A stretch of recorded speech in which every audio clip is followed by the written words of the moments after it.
On a suddenly not so casual winning Wednesday, it is November 8th, 2023. It is NBA payday.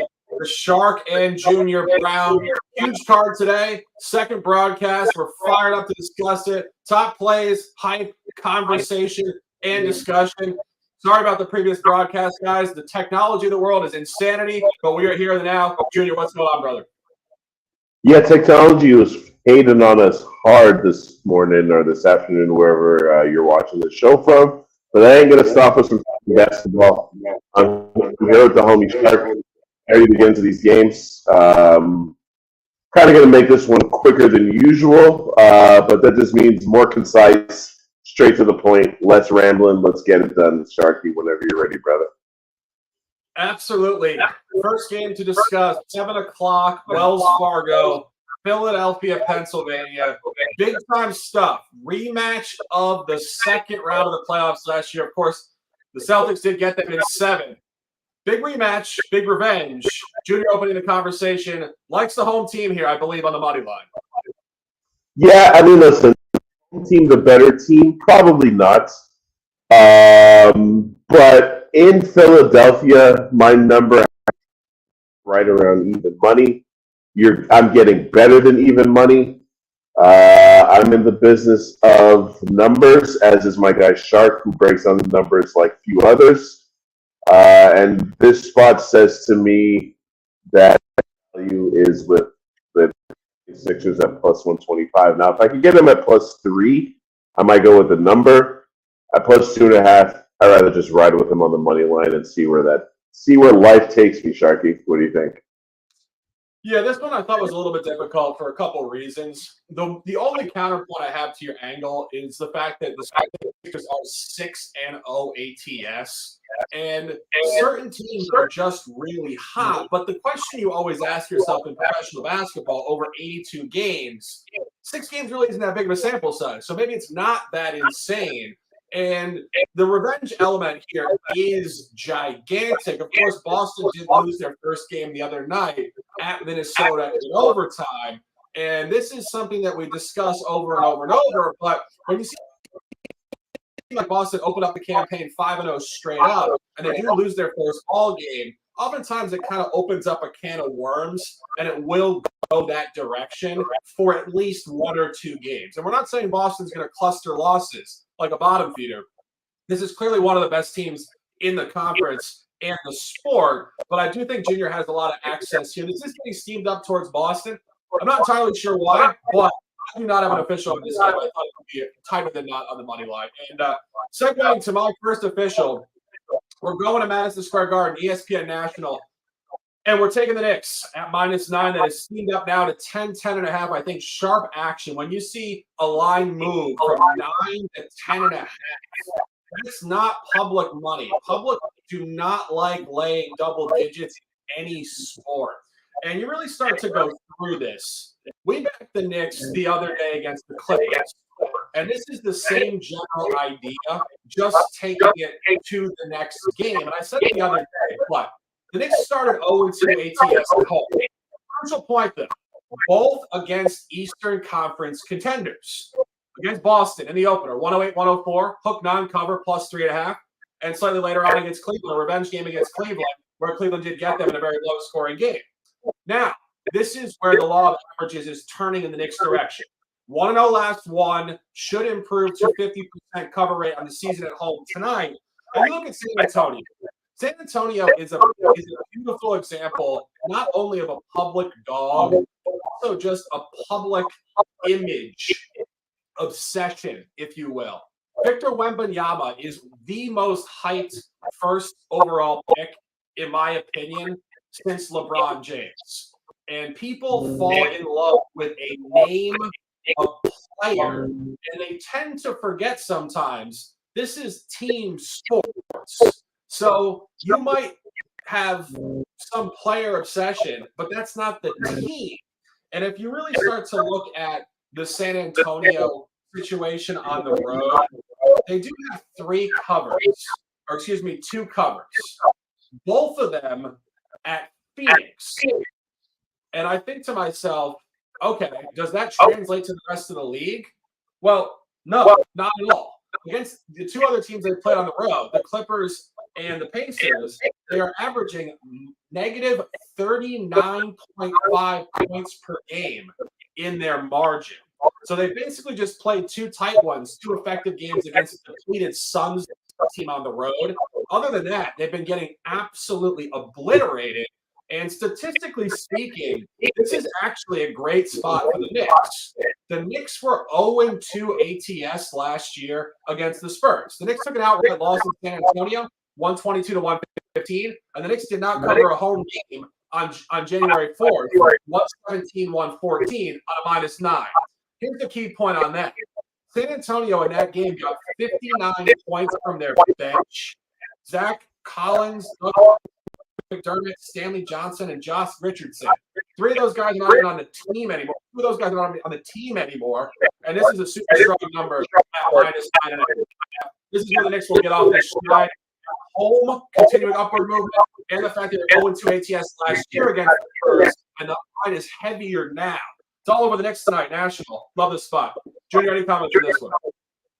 Yeah, I think there's a couple of things that people are not taking into consideration with the Spurs. Number one is that you look at their team and you go, okay, well, they've got Wemby, so clearly they've improved on defense. They have. They've improved from 30th to 28th.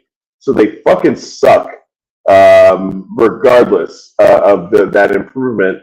And as a matter of fact, they're giving up 120 per game. Now, obviously, that's relative to pace. They're playing at the sixth fastest pace in the league. But the cherry on top for me is two things. They're a poor rebounding team. They're 8th in the league in rebounds per game. And defensive rebounding rate, if I'm not mistaken, I'll have to look that up, but they're basically their defensive rebounding rate is better than their average rebounds per game, so that one's a little misleading. But there's two players that they're going to be without that I think gives the Knicks an edge here, and that's both Vassell and Keldon Johnson. This team is not talented enough to lose 40% of their starters in any situation whatsoever, regardless of who it is outside of Wemby. So, and then on top of that, you say, okay, well, who are the third best players on the team? Regardless of your opinion, Keldon Johnson and Vassell are in that conversation, if not outright the second and third best players on the team. They're already a poor defense. With those guys, they'll be even worse because the guys that they have coming off the bench can't defend worth a lick.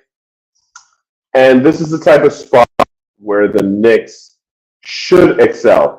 I wouldn't describe San Antonio as a bruising, physical. Exactly how I would describe the Knicks. My personal play on this game is around over 19.5. Last season, Julius averaged 33 a game. This is 26.5 shots a game. He broke out of his slump momentarily, but last game, I don't expect him to take 20 shots in this game. If he takes 20 shots, I think 20 points. So my this game is Julius over 9.5.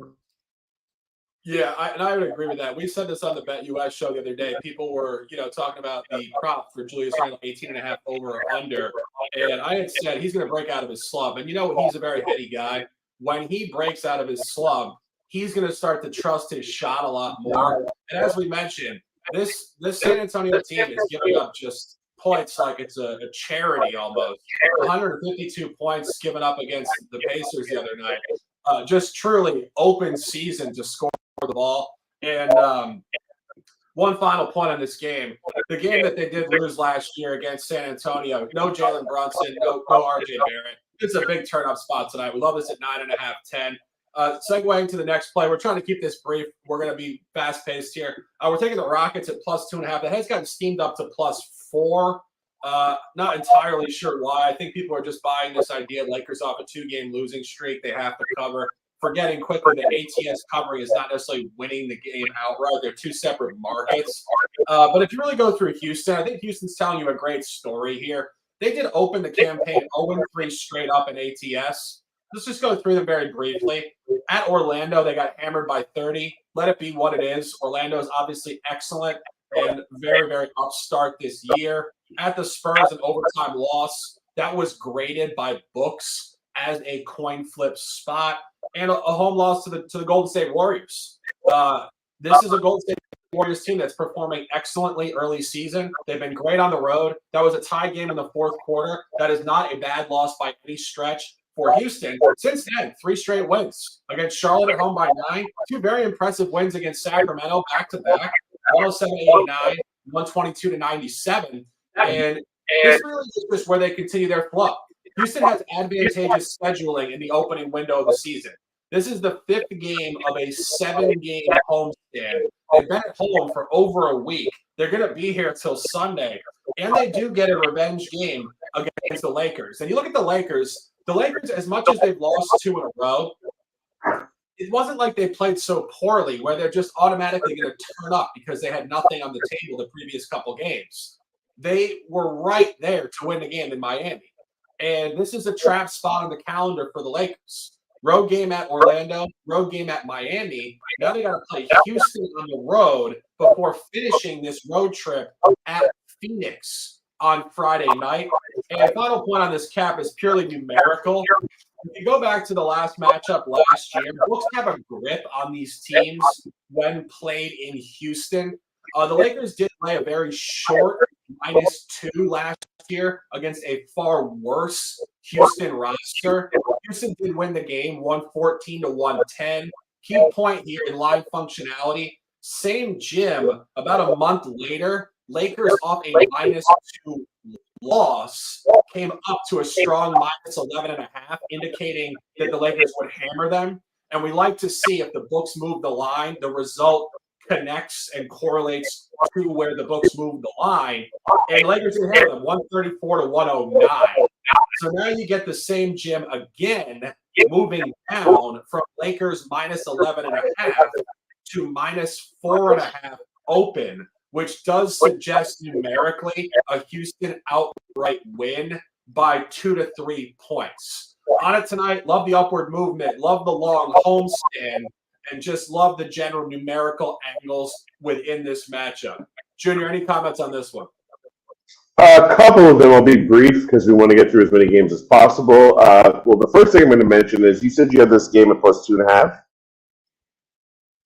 Is that correct? I have +2.5, yes. Okay, for those of you that haven't gotten on the game yet, BetUS.com has got the game at +4.5. So if you like Sharks play, you can get a couple extra points in your favor. The reason why I like where Sharks head is at, even though I'm not on this, and Sharks knows this very well, I spend an inordinate amount of time watching games, and I loved what I saw from the Houston Rockets in their last game. Only one player attempted 10 field goals. That was Şengün. He gave him 12 assists to go along with his 17 points, and I think like 8 boards. Jalen Green, 9 field goal attempts, 12 free throw attempts. Again, this is 2 guys heading in the right direction, right? They've been, I won't really say Şengün because Jalen Green has been more ball dominant. Jalen Green has been directionless. Now he's surrounded by vets, a no-nonsense coach. His team is playing the right type of basketball against the Lakers team who they've been fine, but they've just been very inefficient offensively. And as long as they're going to be inefficient offensively, that's going to mean more pressure on LeBron James, the one guy who actually is regularly efficient. I feel like his frustration might start to kind of boil over early on in the season because that window's closing, regardless of what you think of LeBron. He's not the same player he was. He looks amazing, by the way, so this is not me saying he looks bad, but we have to kind of prepare ourselves for the inevitability that he's going to be injured every season for the rest of his career. He's not going to be able to play a full season. And I think that this is one of those games where the Lakers, even though they need a win, might take things a little bit for granted, whereas I guarantee you Ime Udoka does not allow his team to take any opponent for granted, and they will be up to make a name for themselves against what is, regardless of your feelings, one of the marquee brands in this sport. Beating the Lakers still matters in 2023. especially to a young team. I like it. Houston at home taking points, love it. Yeah. And, as you said, Ime Udoka is one of the best coaches in the sport, and he's clearly in the mind of his players very, very quickly. Just to briefly recap that on what Junior said, there's only one game all year Houston has been uncompetitive, and it was the opener in Orlando. Overtime loss to the Spurs against the Dubs, tied in the middle of the fourth quarter, and then winning basketball ever since. It's a great spot tonight. It's a great calendar spot for Houston, and it's actually a tough calendar spot for the Lakers. I'm at +2.5. That is 4.5 now. Next play. We're looking towards the Bulls. I have not placed this bet yet because I'm waiting to see if the line moves, if Bradley Beal is put into the lineup. I'm not entirely sure if he's playing tonight, but we're taking the Bulls regardless of what happens on the money line or if it gets to +1 or +2. And what's going on here, very similar stuff to the Knicks. As I said with the Knicks started out poorly at home and they're coming up. Chicago also started poorly at home, coming up. Chicago started 0-3 at home ATS and straight up. 0-3 ATS, 1 win in overtime against Toronto. But if you really look at what's going on here with the lines for Chicago against the West, books have a grip. If you guys remember in the opener, we bought Oklahoma City to beat Chicago in Chicago. That was an Oklahoma City line, and Oklahoma City did hammer them 124-104. Go back to the previous game that Bulls just hammered Utah, 130-113. That was also a Bulls line. The Bulls had blown out Utah last year at home on a -3.5, and Books moved the line up to 4 in this new matchup, confirming Bulls' domination. And what's going on here tonight? This is an expected reversal from last year. Phoenix hammered Chicago twice last year. 132-113 at home, 125-104 on the road. Here's the key point about the numbers in this particular matchup. At home, Phoenix was favored -5.5. They should have come down on the road to -2.5 in the revenge game for Chicago. They came up to -6. And guys, we know the sound sucks. If you don't want to watch the show, just click out. We're not professional technicians. We're focused, committed, ultimate here. Like, we get it. And we're not going to lose viewers. This show is fucking fire. So just chill out, guys. Like, it just pisses me off because we have no control over our sound. No control over our sound. We're not professional audio technicians. Staying course with this. When they come up to -6 on the road, that is a Phoenix blowout line. And now this comes all the way across to -1.5 Chicago in the double revenge game, which is indicating a 9-point win. If you really hone into those matchups, this is where it gets even better. Last year in the 2 blowouts for Phoenix, it was pretty much the Devin Booker show.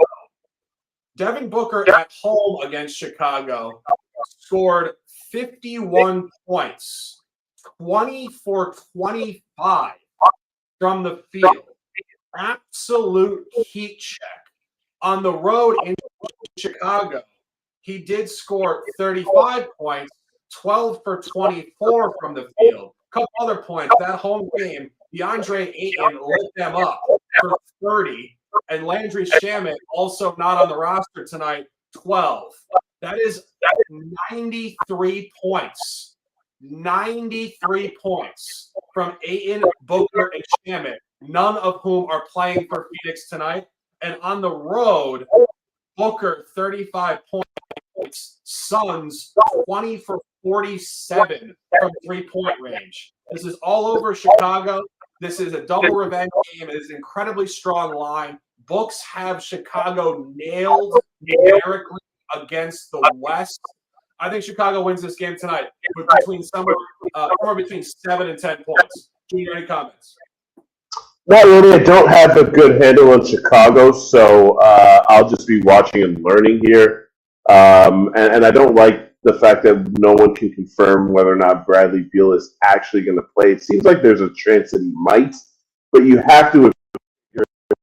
The rust level for him is going to be pretty high. He hasn't played competitive basketball in a while. few are the players that can just walk onto an NBA court after significant time of inactivity and look like their normal self. I do like. I am thinking about teasing the total and taking the under, but again, that's more of me fishing because I want more action rather than seeing an angle or an advantage. So instead of forcing a play, I'm just going to stay away from it. What do you think about these team totals, though? I mean, Phoenix's team total, well, both team totals, 109.5 and 108.5. I don't know, man. Those seem super low to me. What do you think? Yeah, but I do think it's what I said about Booker not playing, because Booker lit up Chicago last year for 51 and 35. So he was the primary source of offense for Phoenix. So I think they are going to come down in terms of how much they score tonight. And I want to shout out the chat. I'm not, trust me, when I say whatever I just said, it's very annoying for us to deal with this as well. We know it's not ideal. So just telling us we're going to lose viewers is basically just like putting salt on our annoyance. We get it. It's not great. Anyway, staying the course here. When you really look at what Phoenix is doing with this group, they're just not an effective group. There's no way around it. 2 losses to the Spurs. Were very, very, I would say, fortunate to really take advantage of a depleted Detroit team in their last game. This is purely not where you want to buy Phoenix tonight. And our guy in the chat, I want that cat, is making a great comment. If Beal is in, then I'm taking Bulls money line. It's like we said with James Harden the other night when we faded the Clippers at Madison Square Garden. When you bring a big player onto your roster the first couple games, they're not going to have any idea how to flow the ball. It's going to be very disconnected on court. We would like to see him play tonight. And, of course, that is very counterintuitive to the average Joe Public kind of fantasy sports handicapping. You don't want to buy a team when they're putting superstar players together for the first time. So all boxes checked on this. Love Chicago, just waiting on a line environment. Next one, let's talk about a couple of these games briefly. Warriors at the Nuggets tonight. Nuggets are running a very clean sheet here, as are the Dubs. Dubs did lose all 3 games last year to the Nuggets. Dubs did cover the last game they played in Ball Arena by 1 point on the number, 112 to 110 plus 3. This is right around that at -3.5. I think this game is going to be real tight. The number is actually leaning towards Denver. I believe Jamal Murray's still not playing. Junior, any comments on this one? Yeah, I actually like the home team here. I just don't love this matchup for Golden State. When you watch how Golden State is accomplishing what they're doing, I'm not 100% sure it's sustainable. I am in no way, shape, or form a Golden State hater, which is an accusation that gets thrown out anytime you say Golden State or just say anything negative about the Warriors. But here's the thing. Klay Thompson is clearly not the same guy. And your next most reliable player until Andrew Wiggins gets out of this all-time shooting slump is basically Jonathan Kuminga. Now, if you want to be optimistic, you can say it's good to see that Kuminga's taken that next step. Not 100% sure how sustainable that step that he's taken is, just because we've never seen any type of sustained productivity from him. We've just seen flashes of what we believe he can be. So until I see a more consistent Andrew Wiggins or Klay, I'm really going to be careful about the spots I bet Golden State. And I can't erase from my memory how all-time horrendous they were on the road last year. Again, they've looked better this year in the tiny sample size. I just don't like this specific spot. And I still think, again, we talk a lot about psychology of sports. Still think beating the Warriors means something. I think the way that Denver's team is the makeup of Denver's team is. This is going to sound counterintuitive, what I'm about to say. They don't miss Jamal Murray as much as you might think, unless it's the playoffs. This core has become so used to playing without Jamal Murray over the last 18 to 24 months for various reasons. and they still have the same core, and they've had the same core for like 3+ years. And I think it's always unless it's Jokic, it's next man up at all times on this team. Now, if you're telling me they lose 2 starters, that's a different thing. But I don't think there's any one starter on this team other than Jokic where I would say it should affect the number by more than a point and a half, if even that much. And I think that as much as I respect Murray's game, I think they'll be just fine without him. And gun to my head, it's Denver or nothing in this spot. Yeah, I mean, there's no reason to expect Denver to let down tonight. If you just go through their home games this year, it's been very sustainably dominant. Lakers home game, 119-107. Pushed against the Jazz. The Jazz were by far their least inspiring opponent, 110-102. Took care of the Mavs, 125-114. Hammered the Bulls, 123-101. That's without Jamal Murray. And hammered the Pelicans, 134-116, also without Jamal Murray. So, as you said, Junior, Jamal Murray affects them more in the playoffs. There's a lot more one-possession type of games, slow down, half-court basketball, where guys have to be able to create their own shot in isolated small window environments. This is early season, regular season basketball. They put up 125, 134, 123. It's very open. It's not possession for possession, and it's not about one guy getting a shot in a small window. This number is all over Denver, and I think people want to buy the Warriors. People are going to look at this. I know they are, and they're going to say it's a triple revenge game. The Warriors are better on the road, this, and that. I'll tell you guys this. Books did not miss the lines last year. We had the Warriors at +3 when they covered in Denver, 112-110. And I had said this last year. This is a Golden State spot in a double revenge game. It's a Golden State number. This is the opposite. And this is moving towards Denver here. And I think they're telling you what Junior just mentioned. The Dubs have covered a few road games so far. That doesn't necessarily mean that they're going to be, a 75% cover rate team on the road this year. And some of those covers, if we're being honest, I would say not representative of this environment. At the Rockets, at Detroit, they covered at the Kings with a big third quarter flurry and Steph Curry. This is the final game of a road trip, fourth game of the road trip. They've been on the road here for almost a week. It's a Denver spot, and I know, and I'm just saying this because I know people are going to jump on this revenge angle, but the number is telling you Denver here. So I couldn't to Golden State. Shark, I think the over has a little bit of value here too. I think that if I'm Denver without Jamal Murray, I have to create a situation where I get easier baskets. They're currently 10th in the league past 3 points. And it plays to their advantage to run versus the Warriors, because the Warriors are the second or third worst in the league in terms of percentages of their points off the pass break. The Warriors don't want to run, especially not at altitude. The Nuggets are down their second best and most reliable scorer. It is in their best interest to push the pace in this game, so the over might be worth a look as well at 227. Yeah, I completely agree. I think everything you said there is spot on. And also just referencing that previous game that we were talking about, 112-110, that's 222. They're moving it up. This will be a more open game tonight. I think this is probably a Denver spot. I think it's probably tight. I don't see Denver blowing them out. I think Denver wins this game somewhere around 5, 6, or 7 points, and the over is probably the correct style as well. 10 o'clock national game. It's going to be a good one. A couple more to quickly run through here. Heat at the Grizzlies. I saw people taking both sides of this game. It's very difficult to read. This line is very tight, and not just tight because it's right on the money line. It's also based on line functionality, a very tight number.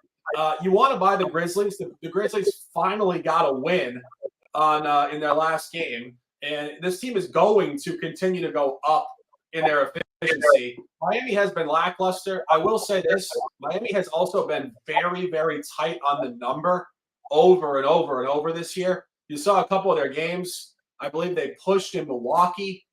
They pushed the other night against the Lakers. They pushed another game earlier this year. Miami's really tight on the number. I could make an argument for either side. Junior, any comments on this one? No, I really just don't have a handle on this game. Memphis has already come back to bite me a couple of times. I mean, gun to my head, I'm going to take Memphis as the home team.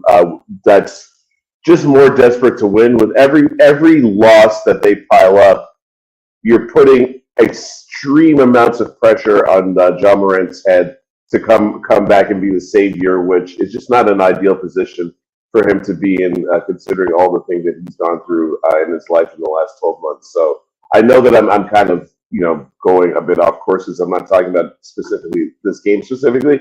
I'm just talking about their overall mentality. There's no way that the feeling in Memphis is anything other than backs against the wall. You have one win through 7 games. Some of the worst teams in the league have at least 2 or 3.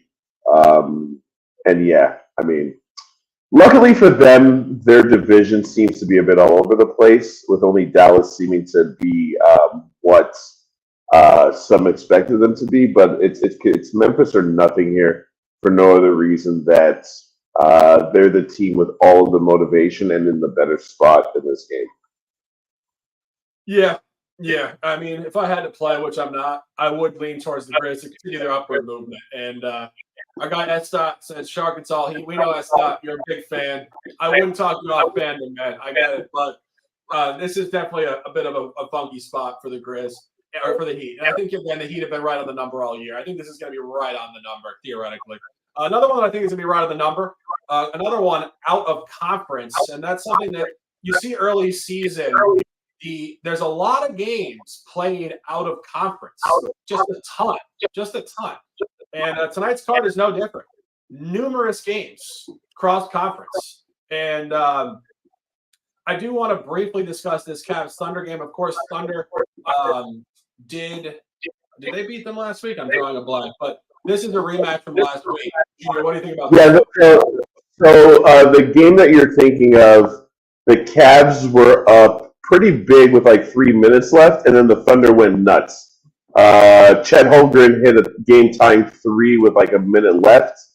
But that was one of those situations that's typical Cleveland, where Donovan Mitchell was kind of doing everything, and as soon as he took a little bit of a lull in scoring, the Thunder were able to come back in that game.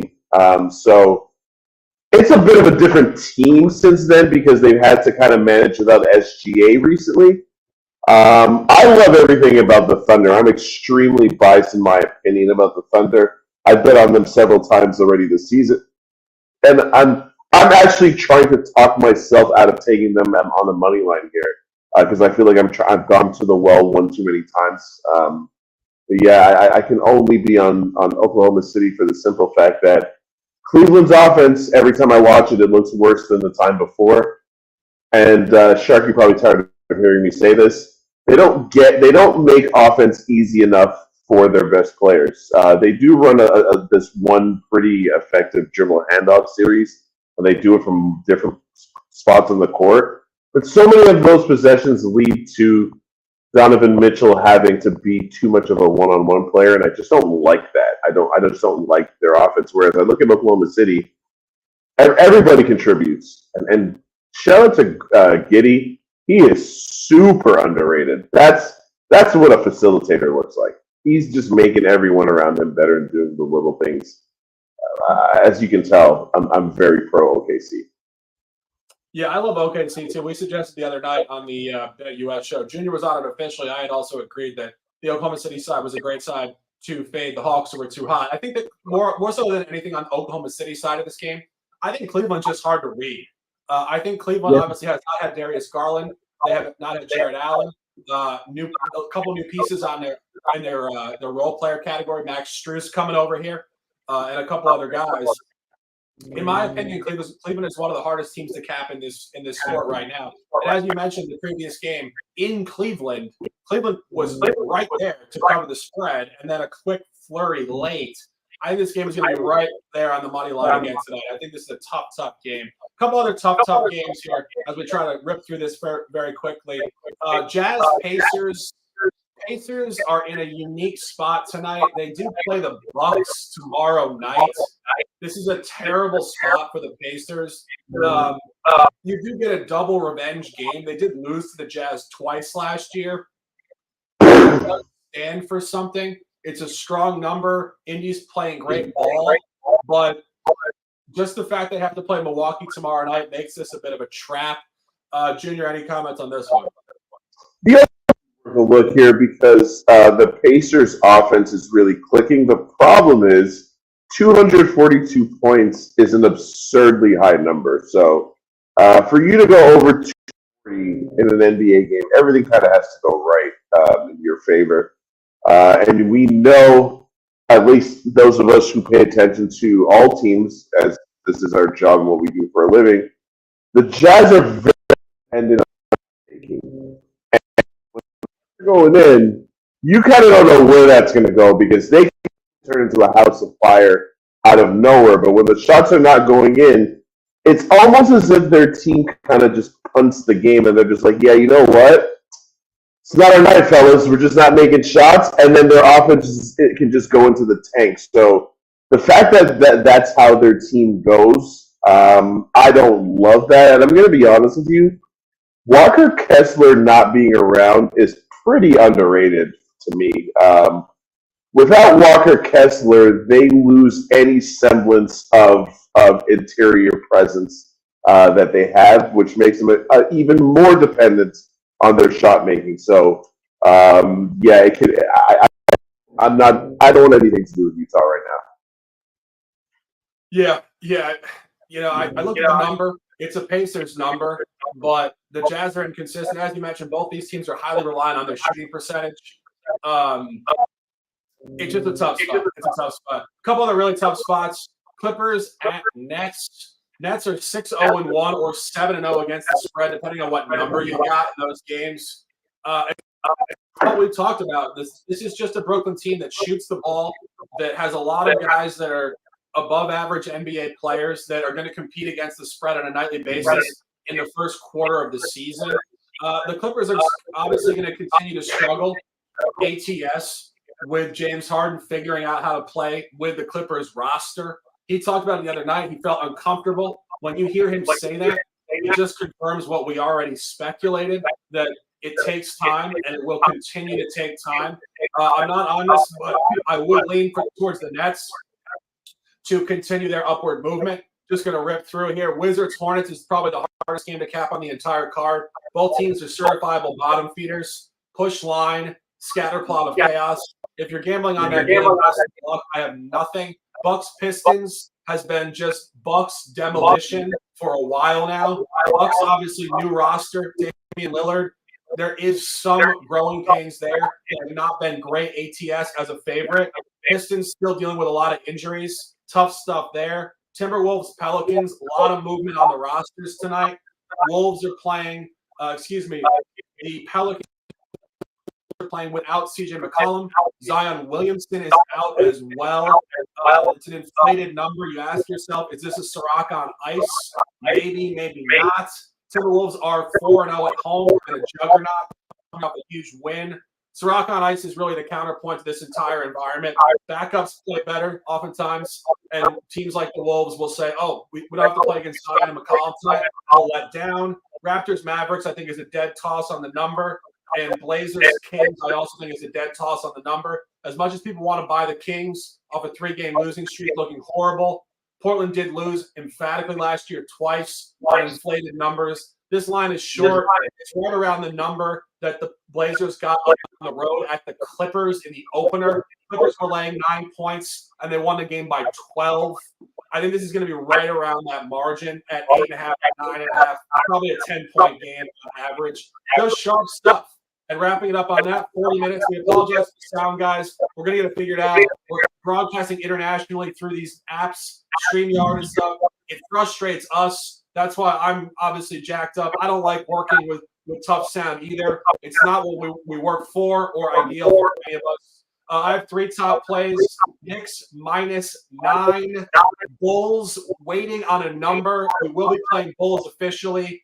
And the Rockets at 2.5 to 4.5 now. Junior on Philadelphia money line, and I believe that was it. Correct, Junior?